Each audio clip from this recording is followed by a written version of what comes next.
¿Nos escucha? Estamos con el presidente Javier Milei, arrancando una nota a las 10:30 de la mañana, en este día 15 de febrero, con muchos temas para tratar con él. Cuando lo tengamos, me decís y lo tenés, ¿sí? Javier, ¿qué tal, presidente? ¿Cómo va? Buen día.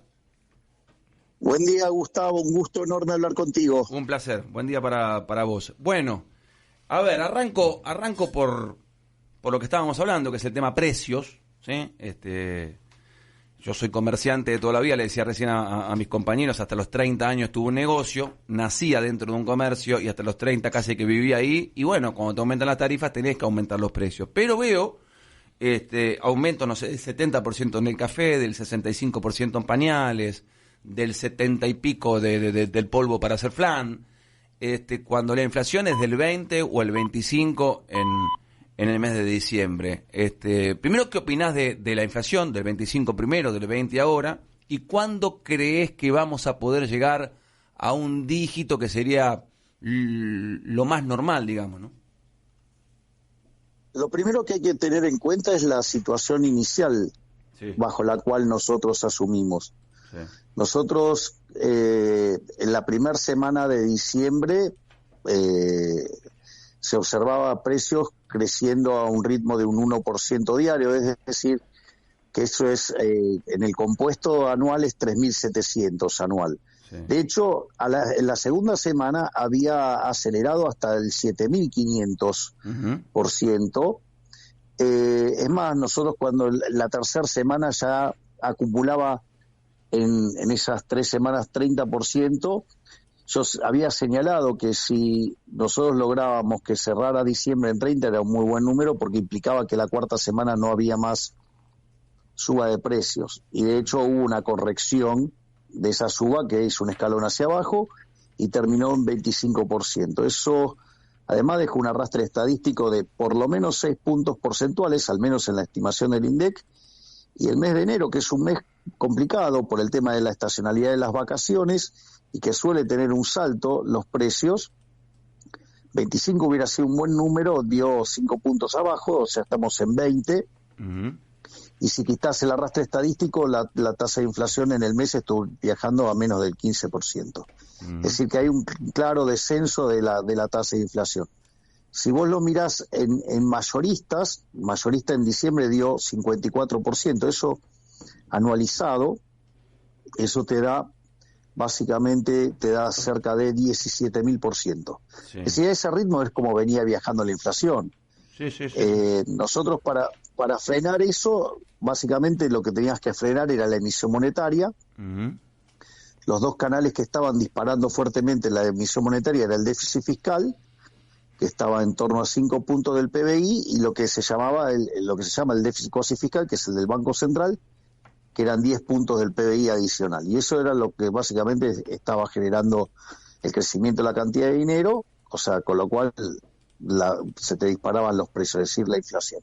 Sí. En ese sentido, nosotros hicimos un programa ortodoxo muy duro, empezamos a hacer recortes de gasto público, permitimos la licuación de partidas, y eso hizo que nosotros esperábamos que alcanzáramos el equilibrio primario en enero y el financiero en marzo, y ya lo logramos el déficit cero en el mes de enero.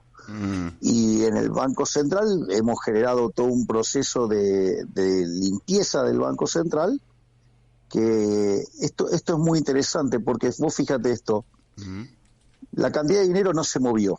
Ahora, nosotros compramos 7.000 millones de dólares desde que estamos en la función. Sí. Pensá que nos dejaron 11.000 millones de dólares negativo en términos netos, ¿no? Sí. O sea, que lo cual estamos haciendo una fuerte recomposición de reservas. Pero también tenemos un problema de los pasivos remunerados del Banco Central que nos genera una emisión endógena. A pesar de tener esos dos factores de expansión de la cantidad de dinero, sí, hemos contraído por fisco y por el BOPREAL, hace que la cantidad de dinero no se mueva. Entonces, vos hoy tenés clavada la base monetaria en 8.000 millones de dólares y tenemos que acumulamos 7.000 millones de dólares de reserva. Quiere decir que al tipo de cambio de mercado estamos un 87,5% de poder dolarizar, para que te des una idea. Es decir, si nosotros termináramos de limpiar los pasivos financieros del Banco Central y hiciéramos la reforma del sistema financiero fuera instantánea, vos ya podrías dolarizar. Ajá. Como esos procesos de reforma del sistema financiero no es instantáneo, bueno, entonces va a demandar más tiempo. Y una de las cosas que estuvo pasando, fíjate que en algún momento tuvo un salto el dólar y sin embargo ahora de vuelta volvió a niveles de 1100. Sí. Bueno, y es más, hoy te están faltando pesos. Hoy entonces esto quiere decir que no solo que se te desinfla el tipo de cambio, sino que además tarde o temprano vas a ver que empezamos a derrotar la inflación. Uh-huh. Y de hecho está pasando porque la tasa de inflación está cada vez más baja. Por ejemplo, hoy vos vas a tener en los precios mayoristas. Sí. ¿Me comprendés? Sí.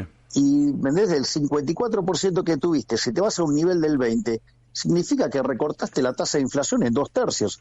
O sea, con lo cual el laburo que se está haciendo es furioso. Uh-huh. Y nosotros no vamos a cambiar esta metodología, ¿no? Sí. Es decir, no se negocia el déficit cero, no se negocia el saneamiento del Banco Central, y a la postre, cuando terminamos de limpiar el Banco Central, vamos a liberar el mercado de cambios.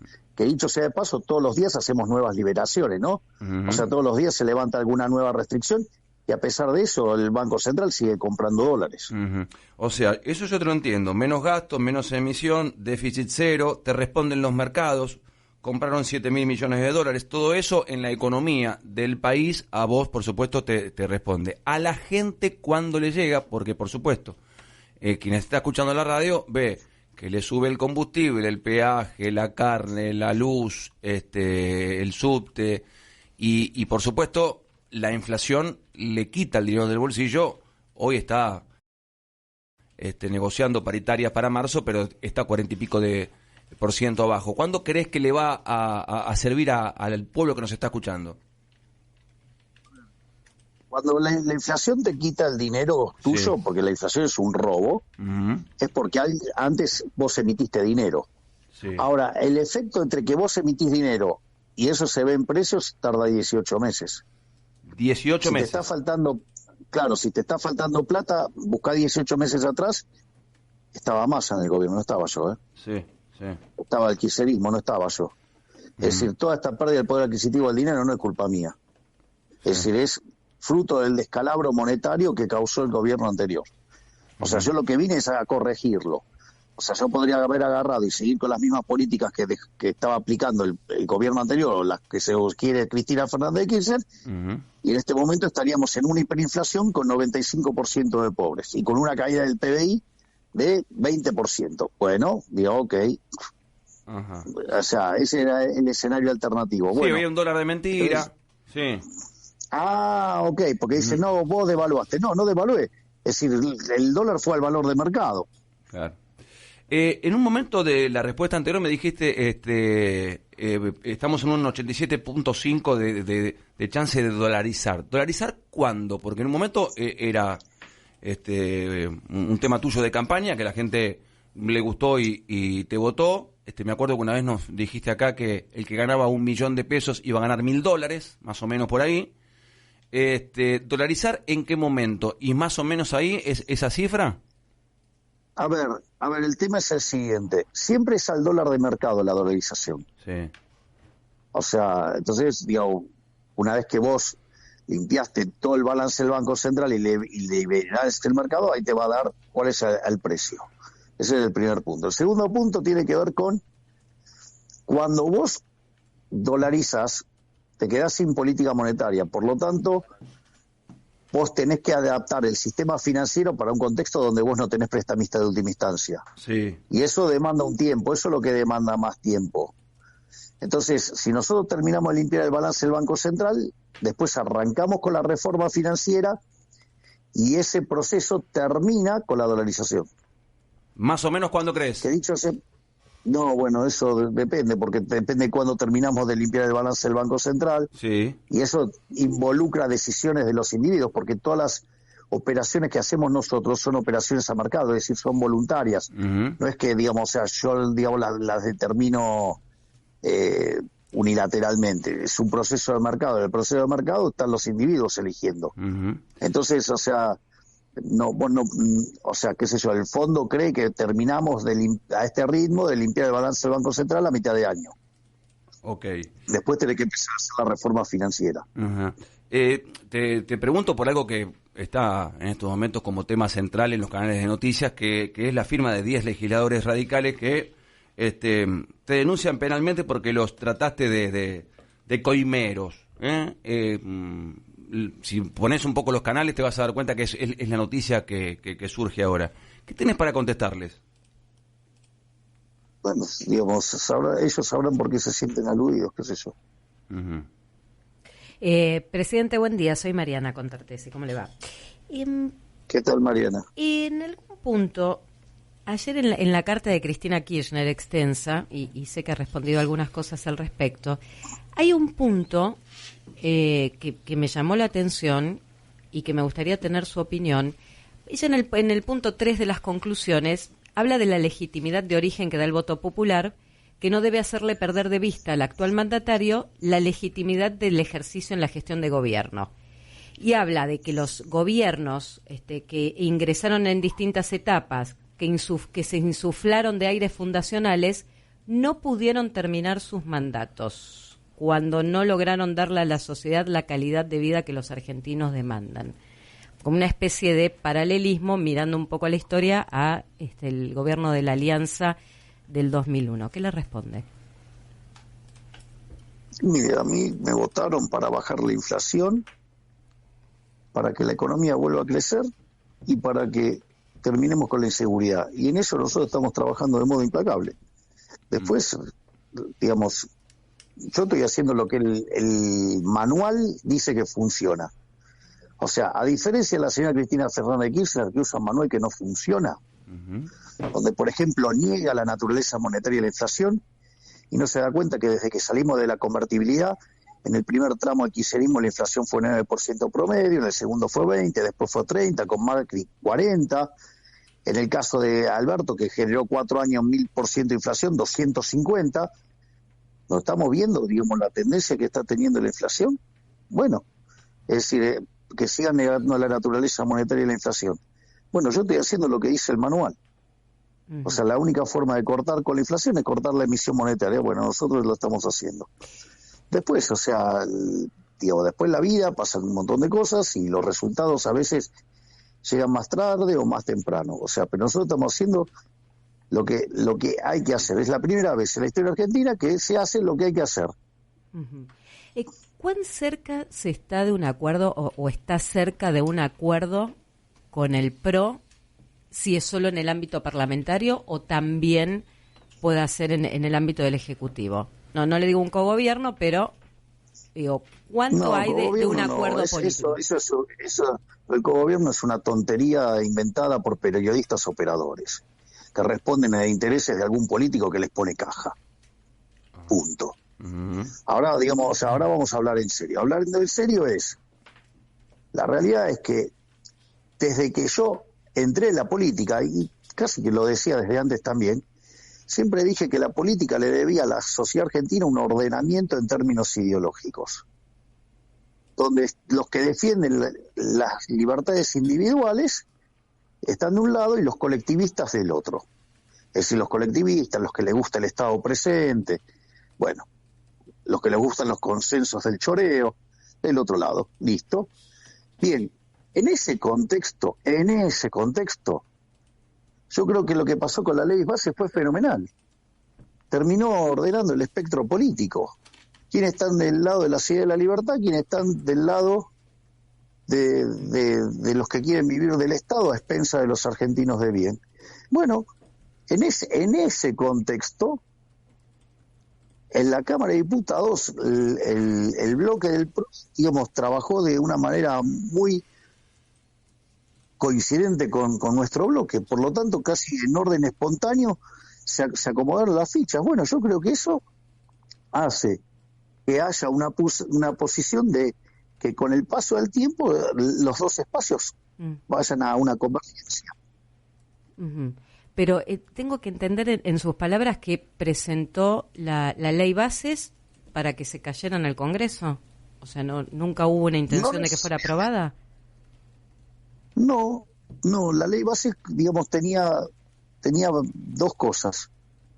por un lado servía para hacer reformas estructurales para que cuando una vez se agoten los efectos del rebote económico y la expansión y el crecimiento vinculado a una economía que tiene baja capitalización, Argentina pudiera crecer fuertemente. Es decir, el objetivo de la ley bases era de largo plazo, donde básicamente implicaba, junto al decreto de necesidad de urgencia, que Argentina escalara en términos de libertad económica 90 puestos. Es decir, que Argentina pasara a tener unos niveles de libertad económica en torno a los que tiene Francia o Alemania.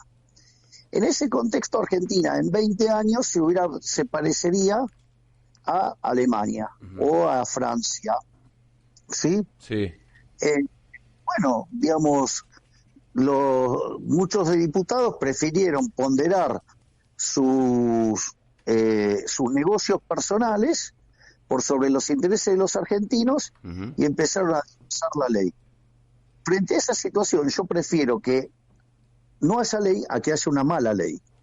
Entonces, en ese contexto, yo pedí que levanten la ley y todos los que votaron en contra quedaron en evidencia, porque muchos de ellos, digamos, que se mostraban como partidarios del cambio. Sucede que, en realidad, hablan del cambio, pero lo más importante es que la de ellos no se toque, ¿no? O sea, que se mantengan sus privilegios de casta. Ajá.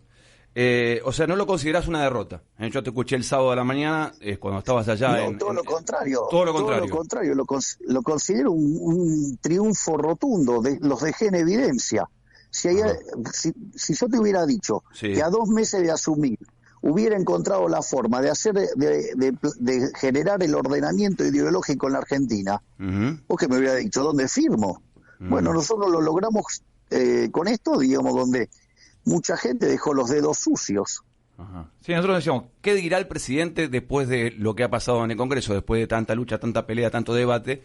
Y lo consideraste todo lo contrario. Pensábamos que era derrota, pero para vos fue una victoria. ¿Cómo están las relaciones con los gobernadores? Sobre todo. Es que es el auténtico, no lo ven. Siguen pensando con la lógica primate del círculo rojo, de que piensan todas las movidas de un solo tiro. Y nosotros pensamos en términos dinámicos, o sea, en términos de juegos dinámicos y con incertidumbre, con árboles decisorios, y que resolvemos vía backpropagation. Entonces, digo, nosotros a cada posible escenario tenemos distintos cursos de acción. Sí. Y así es como trabajamos nosotros. Entonces, digo, ¿quiénes son los que están ahora pidiendo la toalla? ¿Nosotros o los gobernadores? ¿Cómo está la relación con los gobernadores? Sobre todo con estas provincias tan importantes, ¿no? Yarlora, Cornejo, Puyaro, hablar de Mendoza, de Santa Fe, de Córdoba. ¿Cómo está la relación con ellos y con las provincias? La relación que tiene que haber entre nación y provincias. Bien, porque hay cierta distancia. Ayer, por ejemplo, volvió a hablar Kicillof, que se entiende que él por ahí es la cabeza ya de la oposición, pero con Puyaro, con Cornejo, había una relación más cercana antes. No. Es igual que ahora. Okay. Con la diferencia es que digamos, o sea, la política de déficit cero es política de déficit cero, hay que ajustar, y el ajuste, digamos, o sea, mientras que las provincias tienen que hacer un ajuste de un punto del PBI todas juntas, yo estoy haciendo un ajuste de 15. Porque tengo que resolver los 5 puntos de déficit que me dijeron el Tesoro y los 10 que me dijeron en el Banco Central. El gobernador de Córdoba hace un ratito hizo declaraciones, Martín Yarlora, y dijo: espero que Milei me pida disculpas por haberlo tratado usted de traidor. Yo no tengo que pedirle disculpas por nada. Si él se autoadjudica la frase, es un problema de él, digamos. Yo no estoy acá en política para resolver problemas psicológicos. Eso sí, que vayan y lo resuelvan el psicólogo. La salida del titular de ANSES, la decisión de usted de pedirle la renuncia a Giordano, que es hombre cordobés, que venía de Schiaretti, ¿tiene vínculo con lo que se votó en la Cámara de Diputados y si ya tiene el reemplazo pensado? Obvio que tiene vínculos. ¿O acaso la mujer de Giordano no votó en contra de la ley? Tiene vínculo. Digo, y sí, está durmiendo con el enemigo. ¿Qué quiere que te diga? O sea, está durmiendo con un traidor. Yo- O sea, ¿qué quiere que te diga? Ajá. Y bueno, la vida. Sí, sí, Burgueño. Javier, ¿qué tal? ¿Cómo le va? Hola. ¿Qué tal, Carlos? Ahora te trato de usted, como corresponde. Tratame como siempre. Dale, Carlos. Bueno, a ver... Hace más de 20 años que nos conocemos. Sí, el otro día estaba viendo el video de aquel programa. A ver, 3 puntos. Éramos tan jóvenes. Éramos tan jóvenes. Nos peinábamos mejor. Menos los dos. responsabilidades. Sí. A ver, 3 puntos vinculados a lo que te preguntaba Mariana. El fondo de incentivo docente. Hagamos de a uno, Vamos uno de a de a uno. uno, Vamos de a uno. así los contesto todos. El fondo de incentivo docente, que corresponde, dicen los gobernadores, a 10% del salario docente. Se recorta definitivamente, se negocia. ¿Qué La pasa? pregunta es, la educación. Pará, vamos por parte. ¿Argentina es un país federal o unitario? Federal. Ok, la responsabilidad de la educación, ¿es de nación o de las provincias? De los Desde gobernadores. Caballo de los gobernadores.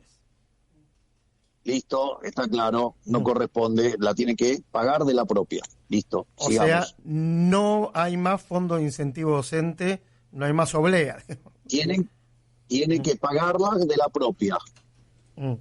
El transporte. Que dejen de hacer recitales a beneficio y que básicamente, ¿cómo es? Le pagan a los No docentes. paguen a los docentes. Pero ahí el En lugar gobierno... de estar contratando artistas, en lugar de estar contratando artistas para hacer publicidad política y atacar a espacios de distintas ideas, bueno, digamos que se dedican a hacer política seria, o sea, a poner la Hablas- plata donde la gente la quiere. Hablas del Cosquín Rock, por ejemplo.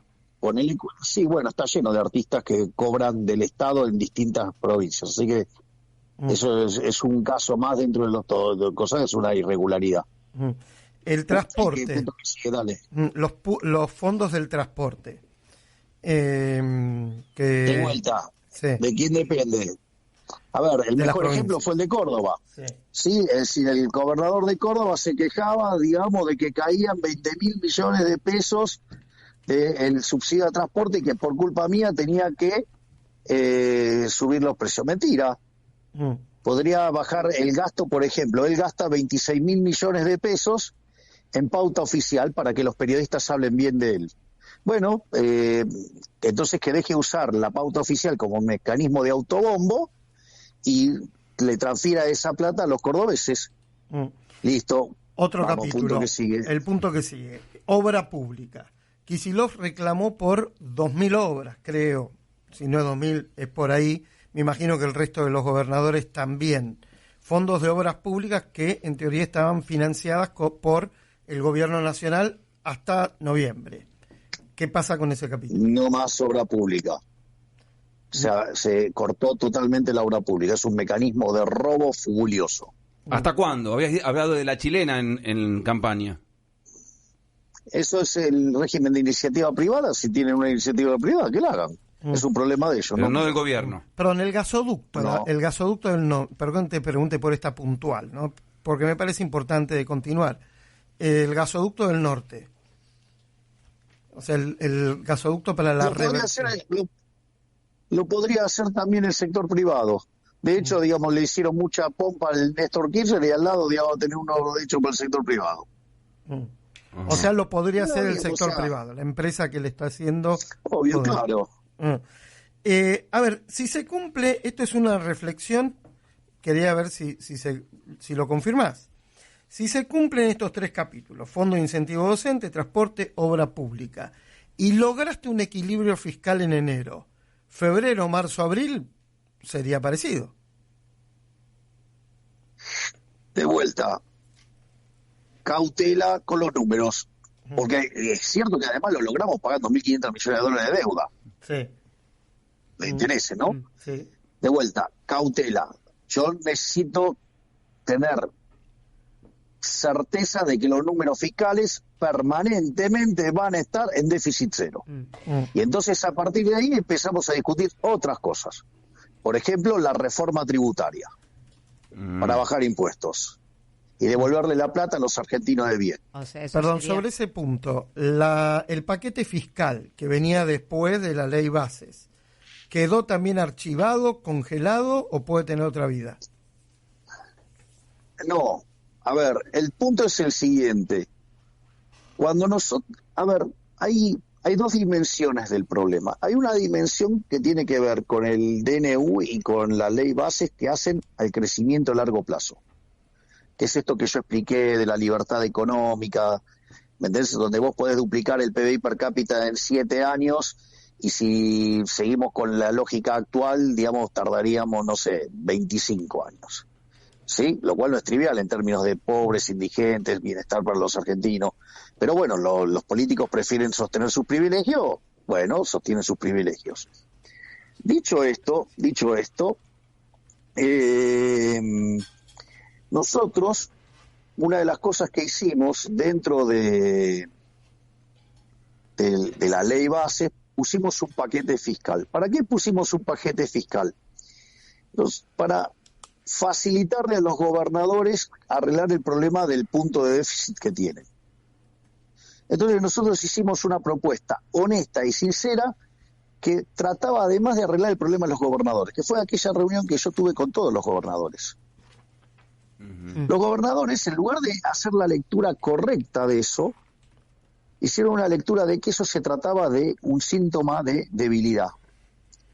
A partir de eso, empiezan a rapiñar recursos para, en lugar de llevarse un punto del PBI, llevarse 2 puntos del PBI, y entonces mientras que declamaban el déficit cero, lo hacían gastando más.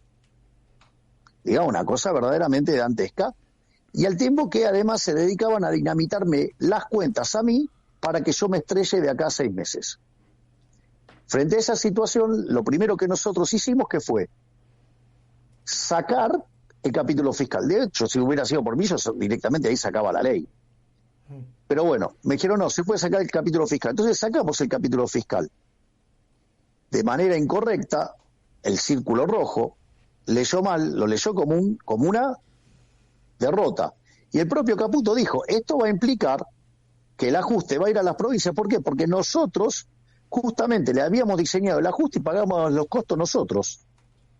Al hacer este zafarrancho, esta orgía de gasto para mantener la joda de las provincias, nosotros sacamos el capítulo 4 y sucede que se encuentran con que tienen que ajustar. Frente a esa situación, si bien pasa la ley en general, aparecen las extorsiones para que empezara a llevarse impuestos. Entonces, como nosotros no negociamos el déficit cero, empezaron a desvirtuar y a desguazar la ley, y además, como si todo eso fuera poco, fue hermoso cuando llegaron las cajas de la política y quedaron todos con los dedos sucios. Fenomenal, el mejor de los mundos. Con eso agarré, saqué la ley y listo. Y lo dejé a todos expuesto. Presidente, las últimas, sí, de mi parte. ¿Qué va a hacer con los jubilados? Porque fueron los que más perdieron en todo este proceso con el actual haber jubilatorio. Están muy a la expectativa los jubilados y todavía no está claro. A ver, la fórmula desarrollé yo o el kirchnerismo. Sí, es una ley que aprobó el kirchnerismo y la hizo el kirchnerismo. Bueno, ok, con lo cual le causaron un daño enorme a los jubilados, o sea, no es algo que lo cause yo. ¿Cómo lo modificamos? Claro, vamos en enmienda. Bueno, esto es lo que, digamos, hemos tratado de explicar también. Si nosotros dejamos que la fórmula corra, los jubilados iban a estar perdiendo 2 puntos del PBI. ¿Sí? Sí. Con la fórmula que nosotros estamos proponiendo, los jubilados recuperan 1,5 puntos del PBI. Porque como estas fórmulas tienen rezagos, entonces, digamos, el problema es que, digamos, cuando tuviste la aceleración perdiste. Como esa aceleración ya perdió, digamos, ya pasó, entonces después vendría la recuperación. Pero como están empecinados en hacer cualquier desastre, eso está empantanado porque básicamente los políticos siguen haciendo demagogia, pero nosotros justamente teníamos planteado recomponerle. Nosotros diseñamos el ajuste, y dentro de ese ajuste no solo que estaba la recomposición de 1,5 puntos del PBI para los jubilados, sino que hay una duplicación de la asignación universal por hijo y una duplicación de la tarjeta alimentar, al mismo tiempo que eliminamos los intermediarios.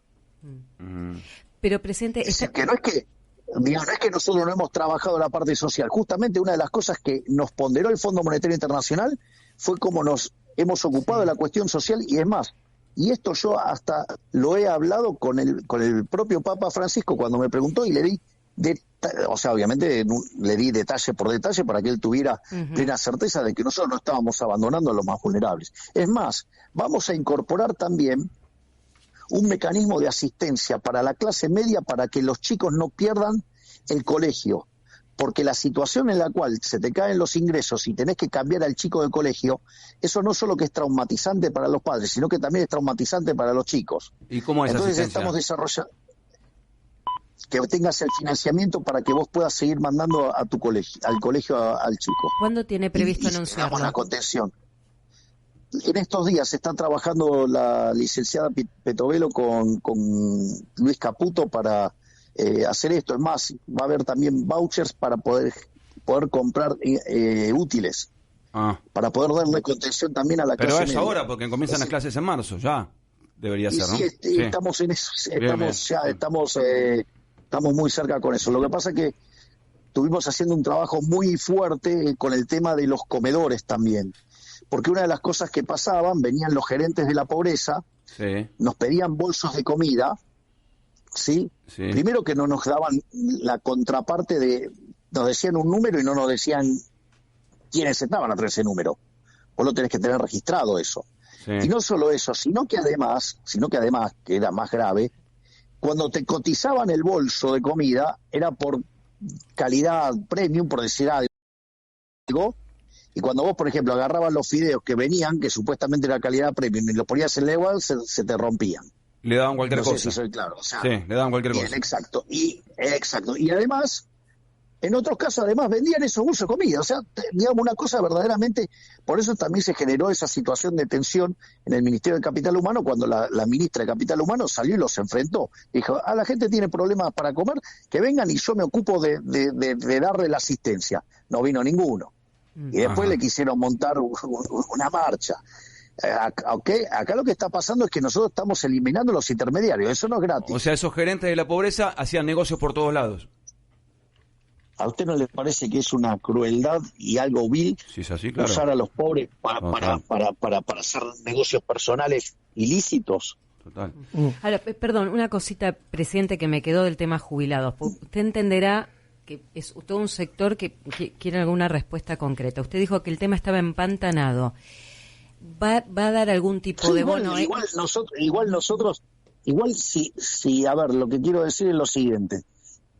Si el Congreso no colabora en hacer una solución que tenga sentido y racionalidad económica, y se dedica a bloquear la que nosotros hicimos, que sí la tiene, bueno, nosotros lo que vamos a hacer es no los vamos a dejar de garpe, le vamos a seguir dando asistencia, obvio.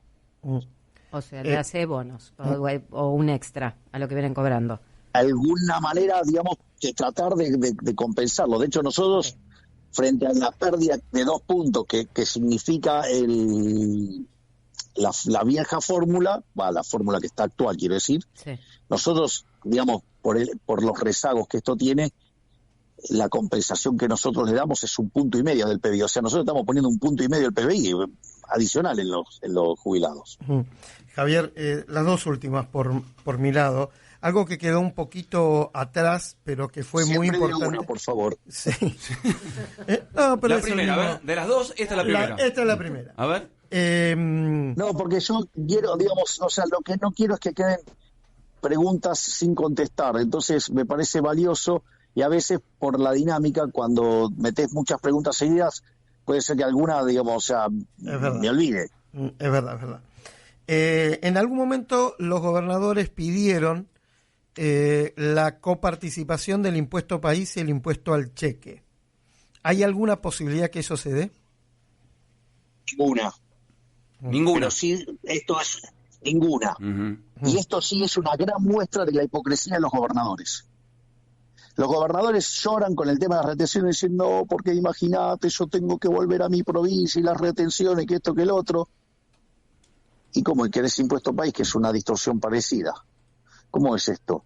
Es que no les importa. El problema es que les molesta las retenciones porque no son coparticipables. Si las retenciones fueran coparticipables no les molestaría nada. Son unos hipócritas. Lo único que les importa es la caja. Bueno, y la última. Entonces, mientras que sigan mintiéndole a la gente, yo los voy a seguir deschavando. La última. Hablaste con una de las personas más importantes del mundo en el mercado financiero, por ahí la gente no tiene por qué conocerlo, Larry Fink, esto creo que fue el 1 de febrero. Sí. ¿De qué hablaron? Sí, así es. ¿Y por qué es importante para la Argentina?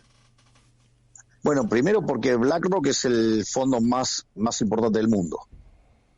Segundo, porque para la parte de infraestructura en Argentina, en realidad para América Latina, tiene disponibles 150.000 millones de dólares. Que caigan 1.000 acá. Bueno, lo que digo es, entonces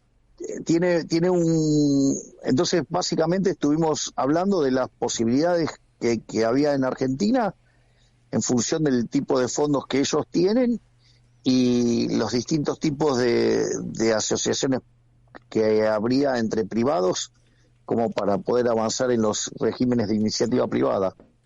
Fue una charla muy, muy positiva. O sea, ellos están muy interesados en el caso argentino porque llevamos muchos años de desinversión, las inversiones en infraestructura, la inversión en general ha sido muy baja, el stock de capital en Argentina está muy deprimido, consecuentemente son inversiones de alto retorno y en instrumentos largos. Vos técnicamente sabés lo que es esto, que son largo en duration. Entonces, si vos estás en un proceso de poner en caja las cuentas fiscales, la suba de los bonos van a subir más que proporcionalmente los bonos largos o los activos largos. Por lo tanto, hay una oportunidad de negocio fenomenal. O sea, Argentina es un muy interesante caso de negocio, ya sea por los altos retornos debido a la baja capitalización y como esos son proyectos largos, la baja de ritmo país, eso dada la duration en estos proyectos, o sea, implica retornos todavía más altos. O sea, entonces tenés retornos altos por el retorno en sí mismo y retornos altos por la ganancia de capital que haces dado la duration larga de estos instrumentos. Las últimas son mías, Javier. Perdón por lo técnico, no, pero está bien. muestra, digamos, la potencialidad de negocios enormes que tiene Argentina si respeta los derechos de propiedad. Que dicho sea de paso, no me lo preguntaron, pero me parece que vale la pena. Nosotros estamos replicando un modelo similar al que usaron en México.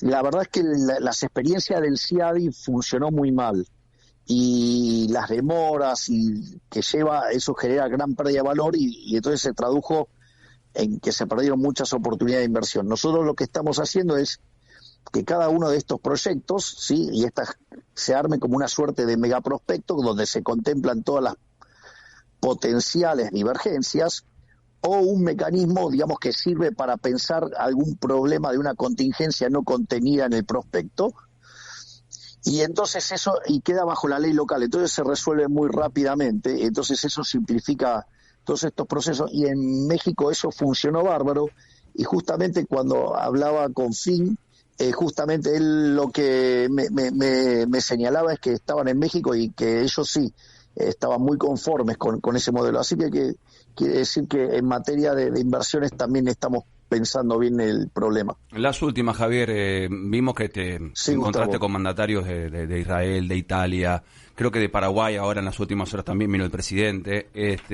Si querés algo cortito de lo que pasó y sobre todo lo que sucedió con el Papa Francisco, por un momento nos preguntábamos cómo será la relación entre ellos, cómo será el encuentro y lo vimos muy amable, muy sonriente a Bergoglio. ¿Cómo te fue en eso? Bueno, la verdad es que todas las reuniones con los mandatarios han sido excelentes. Tanto con Herzog, con Netanyahu, con Mattarella, con Meloni, ayer con Peña, y obviamente que lo de la reunión con el Papa fue verdaderamente superlativo. Sí. La verdad que fue muy lindo.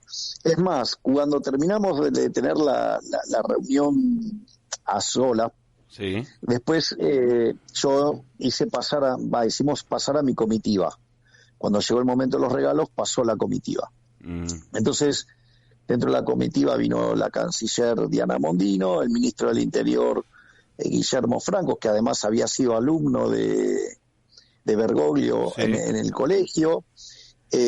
También vino nuestro secretario de culto, Sánchez. Después también estaba mi hermana, ¿sí?, que es la secretaria general de la presidencia, y yo además fui con mi rabino, con Sí. mi guía espiritual, Sí. y fue muy divertido, que va a ser mi embajador en Israel. Sí, sí. Y sí, donde una de las misiones que tiene es mudar la embajada a Jerusalén Occidental. Sí. Y es muy interesante porque cuando Axel lo va a saludar al Papa, le dice: Su Santidad, Sí. tome, se lo traje de vuelta. Y le dijo: no, quédatelo. Escuche, ¿y te dijo si viene la Argentina o no? Mirá, la verdad es que yo se lo planteé en la charla, Sí. pero él no me contestó. No te. O no te sea, respondió. entonces Ujú. no tenía sentido de que yo lo estuviera cargoseando con ese tema. Bien. Yo agarré, le dije que primero arranqué pidiendo disculpas, Sí. ¿sí?, por mis exabruptos, Está bien. que si bien yo se lo había hecho llegar por distintas vías y él me dijo que sí habían llegado. Bien. Además, yo en uno de los debates también lo hice público, pero al margen de eso, él me dijo: pecado de juventud.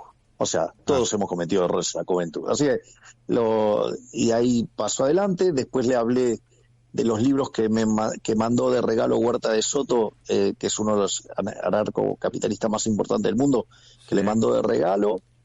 Y después, bueno, estuvimos hablando, le planteé lo de la visita a la Argentina, le dije que iba a ser recibido con todos los honores propios de un jefe de Estado y con el aditamento del hecho que Argentina es un país que es profundamente católico. Totalmente. Por lo tanto, No, lo estamos esperando hace muchos años, pero no te dijo si viene. En eso no te respondió.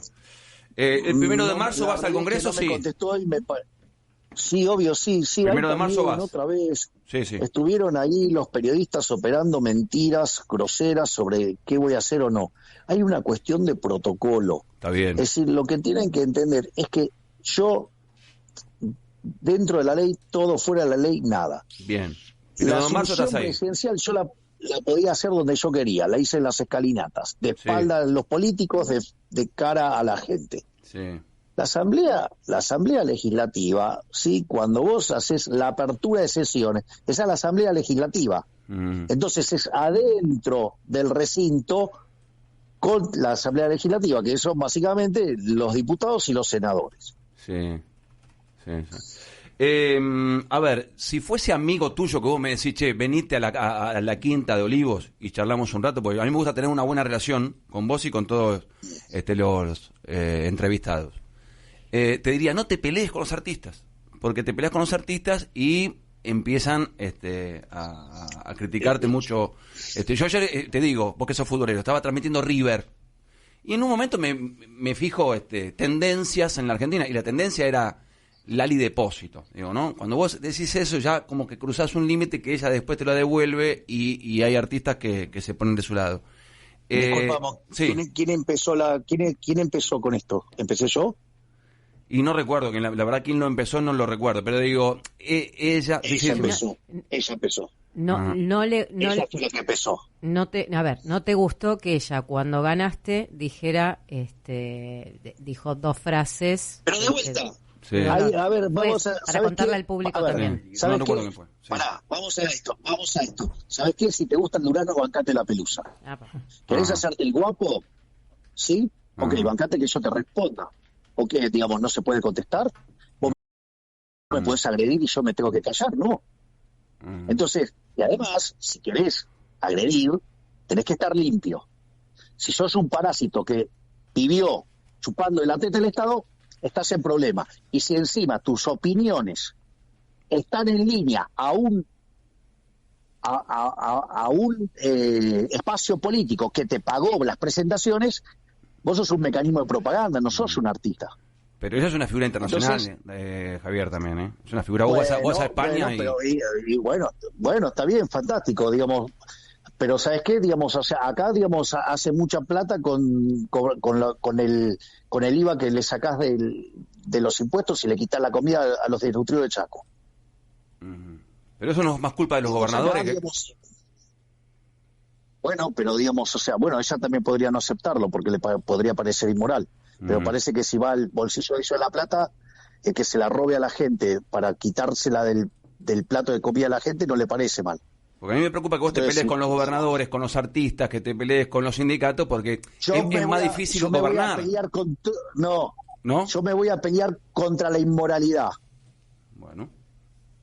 Y robarle el plato de comida a la gente para estar haciendo propaganda política, eso es una doble estafa. Bueno. Javier. Porque está mal hacer propaganda política, sí, y peor aún si lo haces a costa del hambre de la gente. 50% de pobres, 10% de indigentes, 2/3 de los chicos pobres. Vamos, digamos, ¿cuáles son las prioridades? ¿Darle de comer a la gente o llenarle el bolsillo a Lali Espósito para que Lali Depósito, digamos, me critique en un festival? Por último, entonces, Javier. Si a vos te gusta, si a vos te gusta el durazno, bancate la pelusa. Por ejemplo, periodistas que han mentido sobre mí, ¿qué hice? Voy y los expongo. ¿O acaso, digamos, porque sos periodista puedes mentir, calumniar, injuriar, basuriar, decir cualquier cosa a una persona y la persona no puede contestar porque tiene un determinado cargo? Bueno, es una locura. Pero esto vale para todos. Entonces, o sea, vos, qué sé yo, ¿querés jugar conmigo? Bueno, bancate que yo te voy a contestar.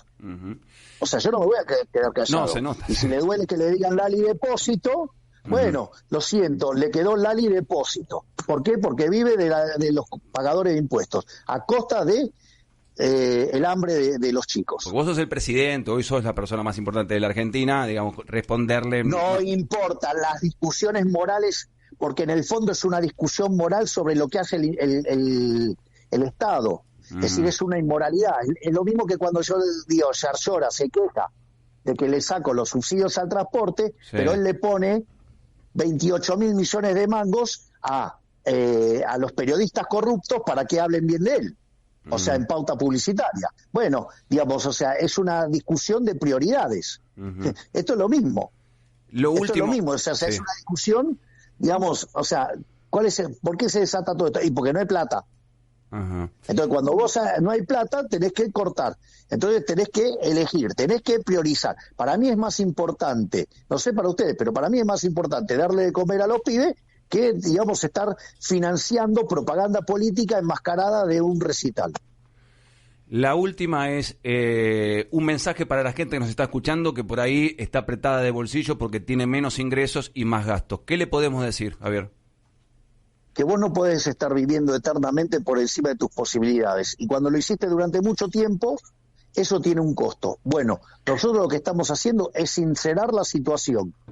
Es decir, esta es la primera vez que el ajuste recae mayoritariamente sobre la política.